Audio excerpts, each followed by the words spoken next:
what if we could develop regional partnerships for the MSS of tomorrow? Now, we're live at the MSS Tri-State, but we are very pleased to welcome Nisa Santini, Director of Business Operations Lenovo out of Puerto Rico. And we're very pleased to welcome Richard Staynings, Chief Security Strategist, Cylara, out of many places, but quite often Colorado. I do have an office in New York City, though, so I go there frequently. And as well as New York.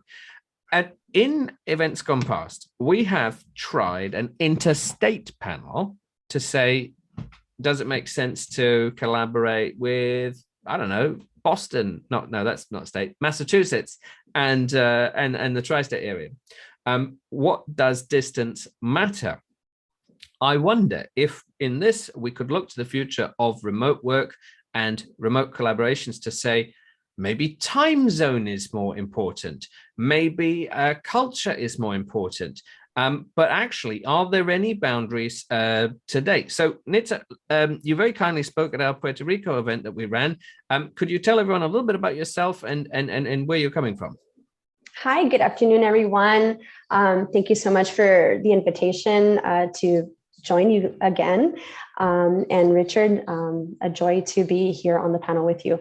So my name is Nisa Santini. I am the Director of Operations for Onuvo, and we are based out of Puerto Rico, but we have had experience with customers in the Caribbean and in the States. So when we do talk about can MSS and MSPs work remotely and provide services to customers, the answer is yes. And you can do so in a remote form where they understand the value and how that works. So as long as the expectations from the customer side is very clear and you also express what they are receiving in exchange for losing that one-on-one support on-prem, I think that there's a whole world of opportunities there.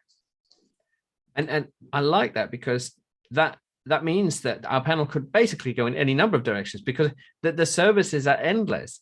But maybe the 50-mile sweet spot, go around in person is not as possible.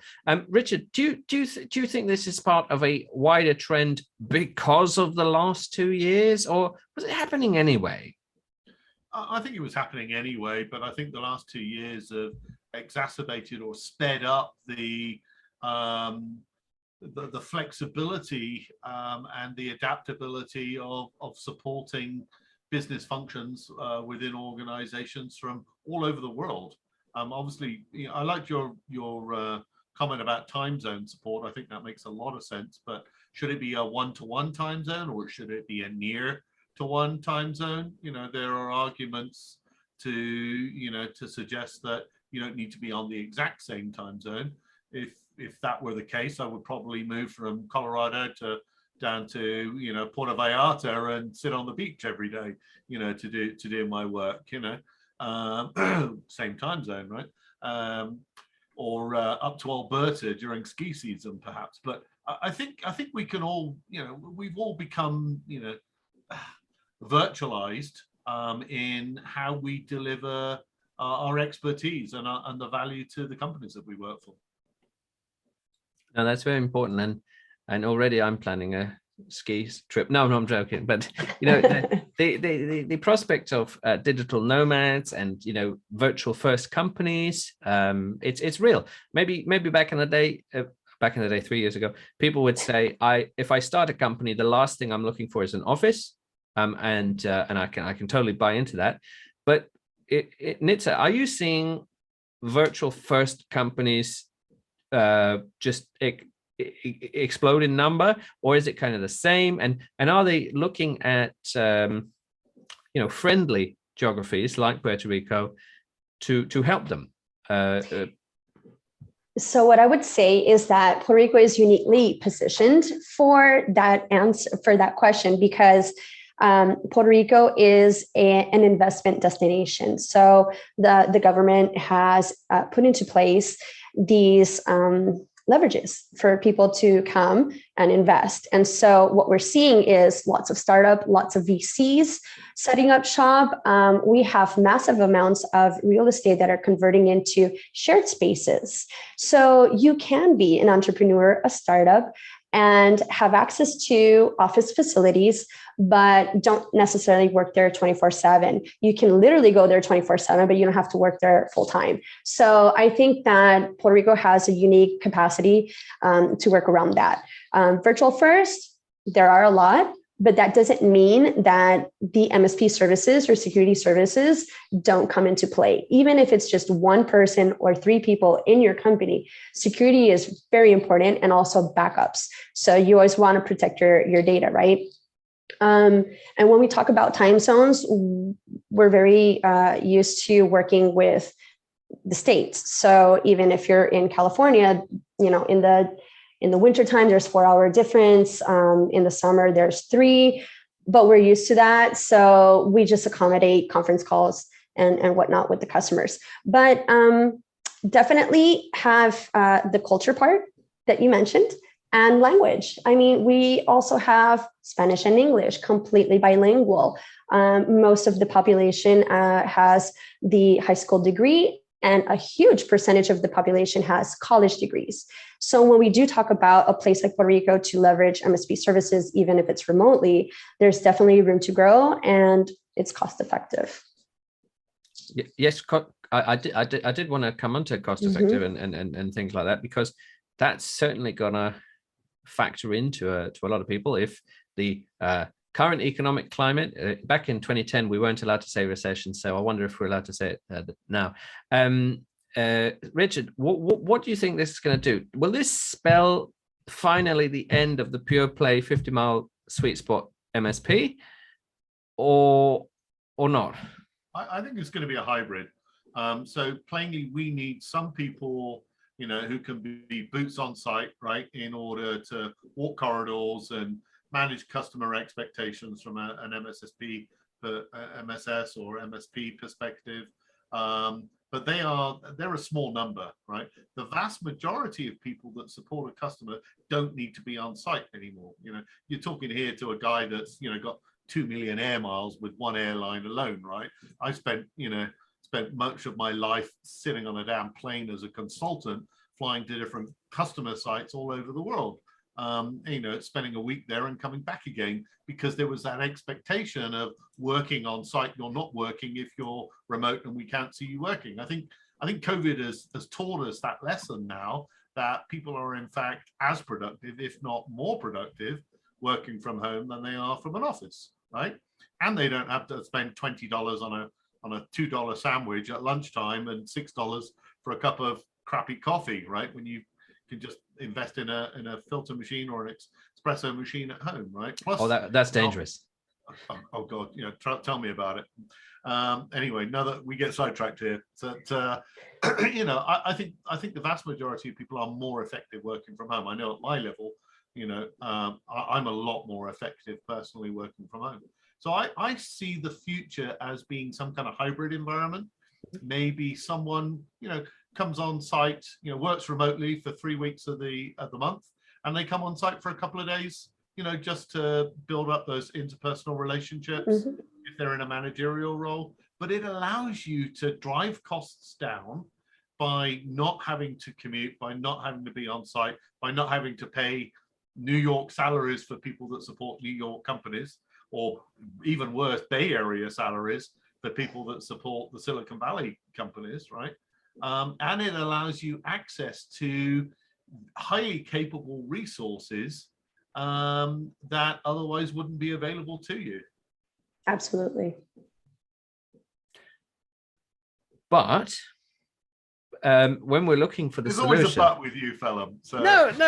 Well, I could say with our panelists, it's always it depends, and I think one of the each panel we're trying to overturn a rock, and we're trying to say, is this the key to the end customer third party security relationship?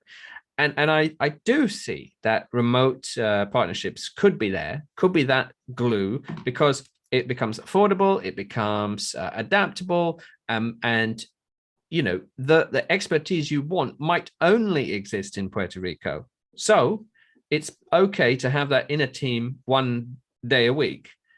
remotely, and I can see all of that being really, really important. We had physical security on just before, and travel risk management would be quite a stark example. Let's say you need threat intel for Benin or the Yemen.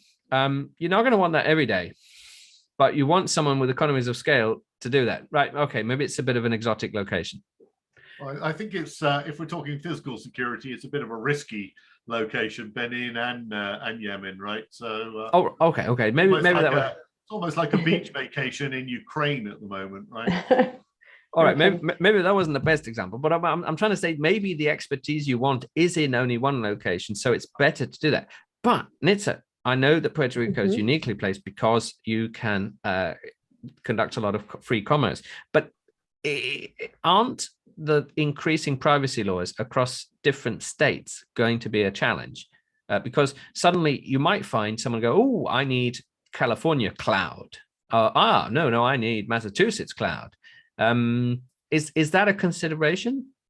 Absolutely. So again, Puerto Rico being part of the United States territories, we have a blanket of federal laws and regulations. So for us, we have the ability, because we actually use federal privacy laws for our customers here and abroad, obviously as applicable. So one of the things that I actually had marked down was very important. How do you build out contracts? How do you define regulations, and what does that look like for you and your company? What are the laws and restrictions that we would have? And you perfectly explained that. Obviously, the advantage is that when we work with customers, especially the cloud, there's such a great amount of flexibility. So what you need is usually already pre-prepared. If you do need to have environments, virtual environments that are pre-programmed to be under regulations or compliant, I mean, pretty much it's like click of a button and you're done. I mean, I'm not an engineer, but I've seen it being done, and you can create these environments. So it's complex because you have to consider all the details to make sure that the customer is protected and regulated. But in the end, working with cloud and within our own knowledge of laws and regulations on a federal level, it helps a lot. We are talking about tri-state and uniquely we're in the Caribbean, but we do serve other companies. And one of the things that would come into mind is the new laws that came into New York. So for example, that would be something that I would have a very important conversation with the customer from New York is, are you aware of this? Do you understand how broad this application of law needs to go in your operation? And then perhaps you could yourself find a local partner that could spin up an AWS environment in some NAP somewhere there, but doesn't mean that you can't use it. I mean, what do you think, Richard? Is that feasible? Yeah, I think totally. I mean, we don't really have the segmentation of data storage, data governance. Not yet. Not yet in the US, whereas we do in Europe, right? So, I've been in charge of large managed outsources where, we've had to segment where administrators reside in order to administer different parts of the company in different parts of the world, right? European data, for example, you cannot manage a European person outside of the confines of the European Economic Community, right? The European Union. There are other data governance laws like Vietnam, for example, where you can't hold any data, including an Outlook global address list, for example, outside of Vietnam. So you can't host that in Thailand or in another cloud. And these are just the nuances of doing business. I think the bigger concern is around privacy, right? Do you segment your business so that you have one set of privacy rules to comply with, California CCPA and another set for New York?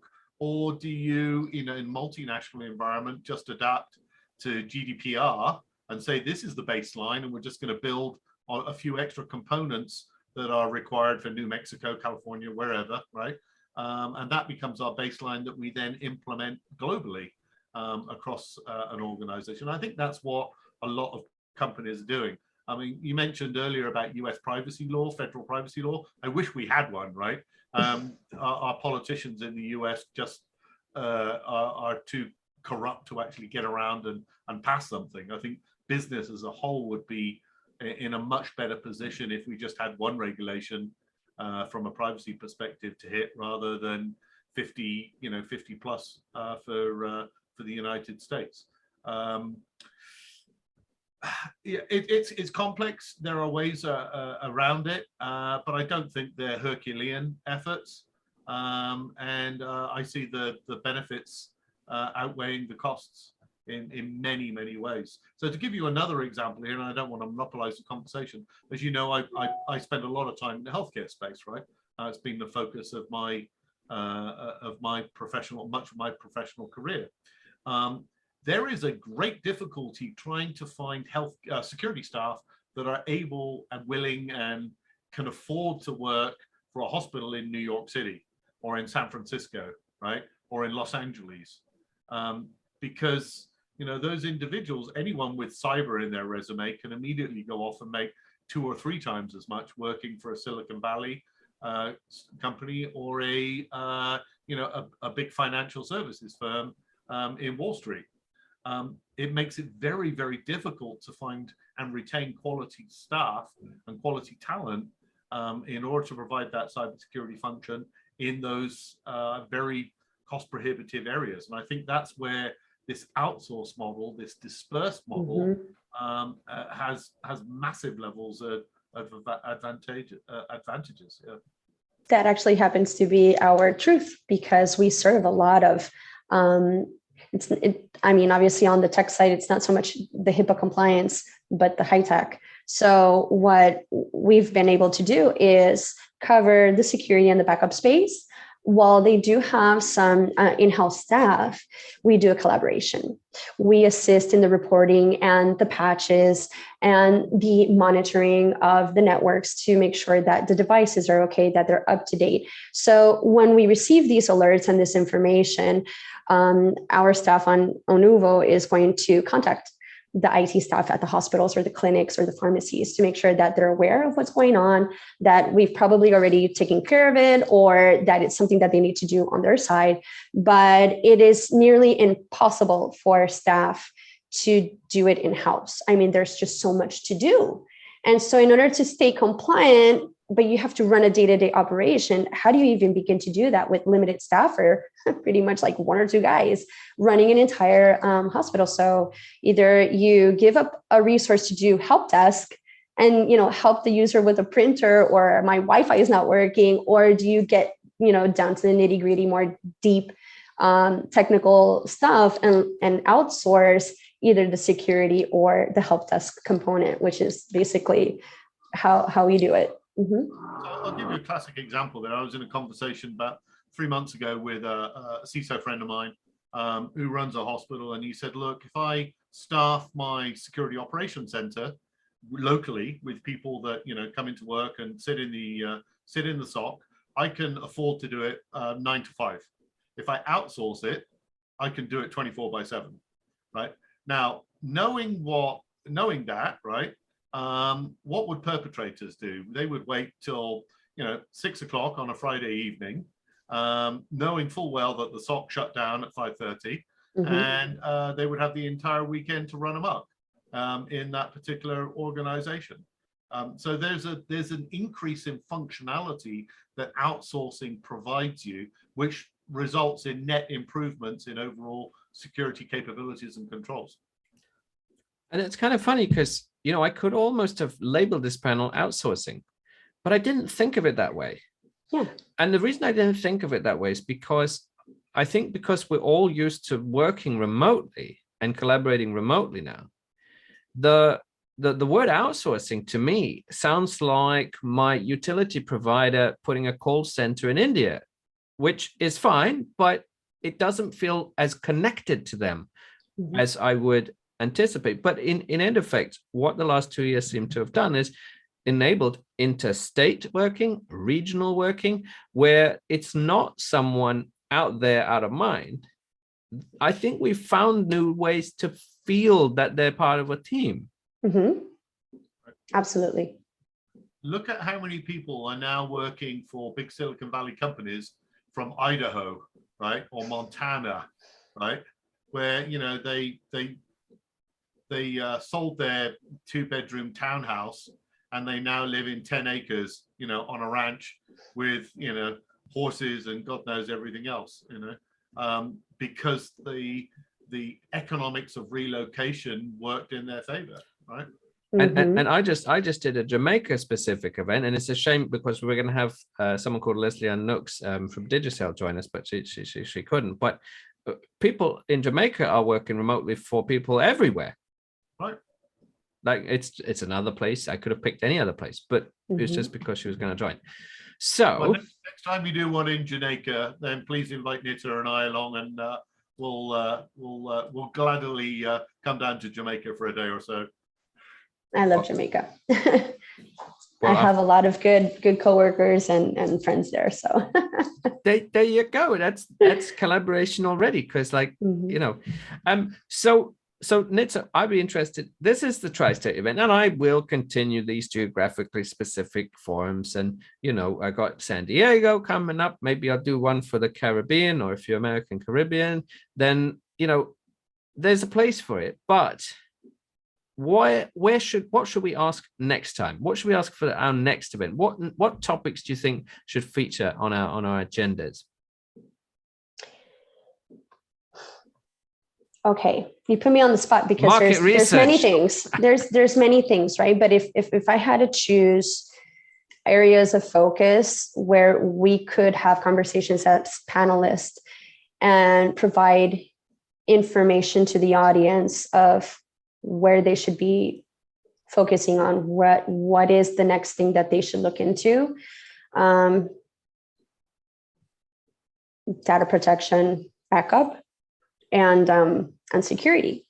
But security is so broad, and so something as simple as data backup is still not being adopted as much as we know it should be, because things happen and servers stop functioning or ransomware and whatnot. When we look into the security space, it's a little bit more delicate because you have subtopics. Email security and phishing is a big thing. Your employees are part of the risk. So now you have to do security awareness training. So you have that. And then you have email filtering and all of the, the spam and the phishing attacks going on there. Then you have your, typical ransomware and your network security that you have to be monitoring, and you have to have alerts and you have to have a mitigation there. So security has multi-layers, and it's actually my passion topic. So I would say let's try to sort of like filter and clarify why we are so adamant about talking about these things and why we really believe, not for the purpose of selling, because we are not in business, at least we're not in the business of solely selling to sell. We honestly sell what the customer needs and also take into consideration their budget, right? And putting things in priority. What's the most risk? What's the thing that you need most?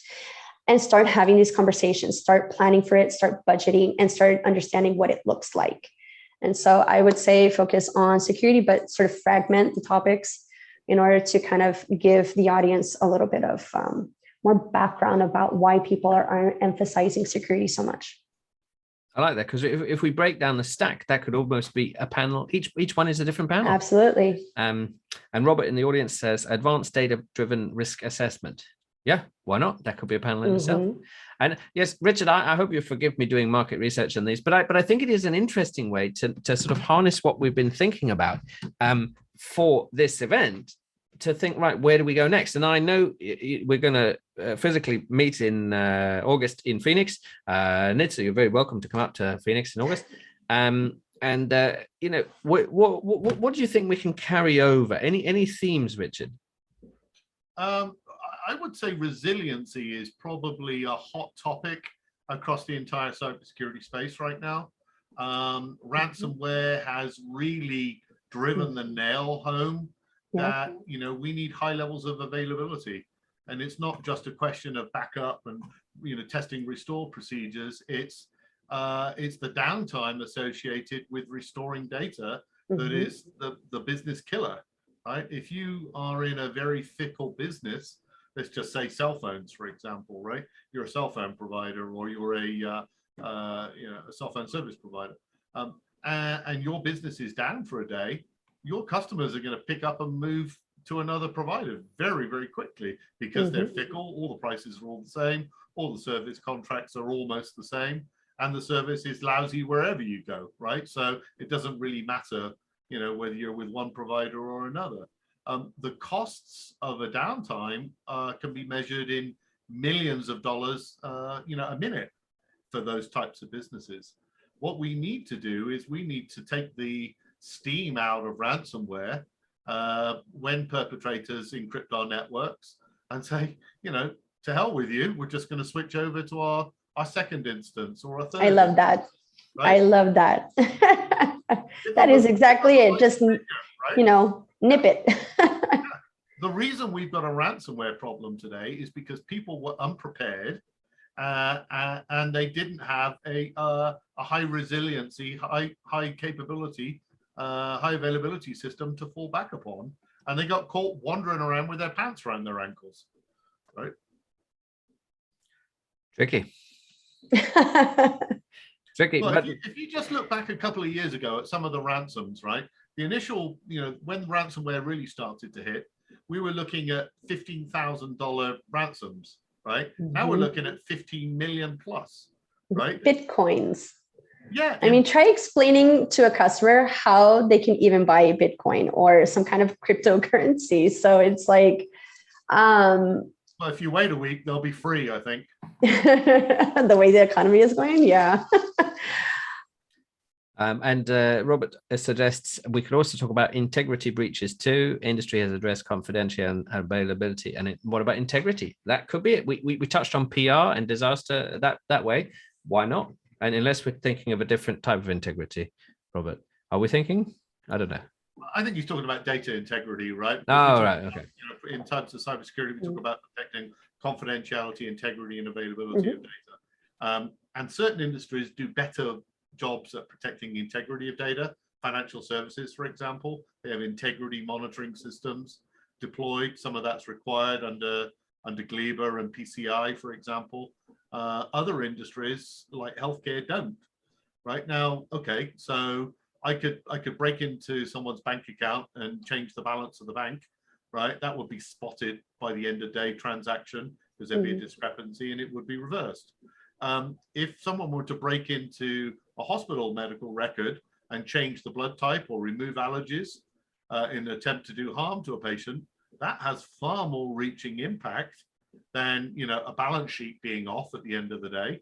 That information probably wouldn't be noticed for weeks, or until such time as the patient killed over and died being given the wrong blood or being given medication they could be allergic to, right? So there are implications to integrity. Absolutely. And speaking to what Richard is saying, again, if we do a panel on ransomware, I think it should be at least an hour long, because what Richard is explaining are really the risks associated to this. And I really can't stress that normal people that walk around in our daily lives have no clue that these things happen. And there are people, criminals, doing this to affect damage or harm to someone. It's not all economic, right? It's not all trying to get the data and sell the data, or it's not trying to make a buck, with the ransom. It's really the intent. And until people do not accept that the intentions of digital scammers or hackers are out there, and it has no direct relation to where you physically live. It's just the reality of our digital world, how we interconnect with everything. So when we talk about these types of risks, again, that's where I would emphasize to really get the point across. Right. I remember when one of my first conversations with some hospital CEOs many years ago, and I said, look, these are the risks. This is what could happen if your patient records are compromised. His response was, why on earth would someone want to do that? why on earth would they want to hold a hospital to ransom when they know that lives are at stake? And it's because people have malicious intent, right? Exactly. And it's not just theft of data or extortion of data, it's manipulation or undermining of the institutions of American democracy. Look at the Russian manipulation of the 2016 election, for example, right? Look at the Chinese manipulation of the 2020 and various state elections, right? All trying to undermine the pillars of democracy in the United States. And it's happened in other countries with French national elections, German national elections, Brexit, right? Brexit was highly influenced by the Russian FSB, right? There are malicious actors out there which don't necessarily think along the same lines that you or I would. Mm-hmm. No, it's tricky. And I think in our audience, Robert is chiming in with lots of examples. Air traffic control, yeah, that's another dangerous one. Yes, London City Airport's air traffic control is completely remote. Did you know that? It's not in the airport. I had no idea. Wow. Anyway, that's another remote towering. Yes, good. But this is good. Remote, that is a good segment to end our remote panel where we're asking about working remotely. And yeah, sure, I think we are going to have our geographically specific events because people do want to meet people that they could possibly bump into in the street. I mean, that's always going to be appealing. But I think bringing in a regional flavor or an interstate flavor, I think will be really, really key. So, Richard and Nitza, thanks for being our final panelists. I know it's been a long day, so thanks for staying, and it's been a pleasure having you on. I'll give you a big virtual round of applause, and I'll put you back in the audience for the wrap-up. Thank you so much for the opportunity.